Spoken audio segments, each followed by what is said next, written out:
for somebody to give it to them. They actually go and actively seek it. And in answer to Gimmo's, there's a quote in the paper, look, an educational alliance is formed between the facilitator and the recipient. And so that's a very different relationship to the one that Gimmo has described of, several years ago in that sort of policing role. Yeah, and that's a really good line, I like. And one of the things I was going to mention was take us right back to the beginning of this episode where I talked about Michael West and what he was talking about compassion. And one of the things that he said, one of the biggest interventions you can make to improve a team's sort of performance and well-being is to introduce time to reflect. That's really important. But this sort of study adds another layer to that in terms of people need the right information on which to reflect about. And I think that's a really important safety intervention, is A, giving people the right information, but B, giving them the space and time in their working day to actually pause and reflect. Another important and topical micro-discussion. A big thank you to Angela for joining us on The Oral Apothecary and for sharing her views, her desert island drug, her career, anthem and her book. Shall I change that to desert island drugs? We'll see. Coming up next time, in what will be the final episode of Season 1, their words I never thought I would be saying, we will be joined by Sam Quay. Sam is a pharmacy technician who has worked in community and hospital pharmacy, education and regulation. She's co-founder of the Pharmacy Technicians of Colour Group, a fellow of the Association of Pharmacy Technicians UK, and an elected public governor for Guy's and St Thomas's NHS Trust.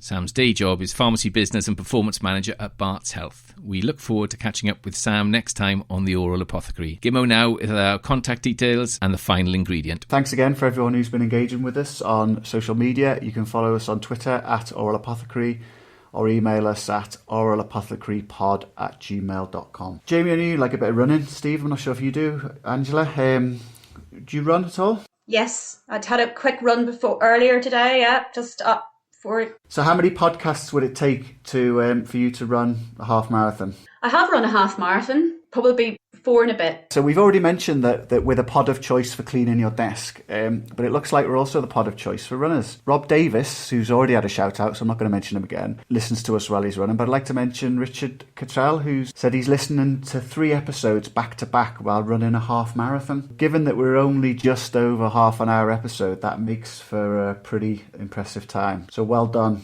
on that, Richard, and I'm glad that we motivated you to get running. But on to this week's final ingredient. I wanted to tell you about a story that features on today's BBC Health website. It's about the London bus trip that saved maybe 1 million lives. So it was in March 2020 that 2 passengers of the number 18 bus in London, Professor Martin Landray and Sir Jeremy Farrar, I think you pronounce it, were discussing the impending pandemic. And they realised that what was happening in China and Italy was coming here fast and that something needed to be done. And that conversation led to a trial that had recruited its first patient in just 9 days. So that trial was run all over Britain, and on the 16th of June they announced one of its findings, and that was a drug that finally seemed to offer some hope. And in fact, it cut the risk of seriously ill patients from dying by 1/3. So do you know the name of the trial by now? Recovery. And what was the name of the drug? Begins with a D. Dexamethasone. Yeah, so dexamethasone is a drug that is so old it was unfashionable when Jamie was a pre-reg. But now it's estimated to have saved hundreds of thousands of lives across the world, possibly more than 1 million. And it all started on the number 18 bus. This was a 3 Apothecaries production. Sound engineer Jimbo Slough. Original music Jamie Brewster. Artwork by David Baker. Thanks for listening to the Oral Apothecary podcast.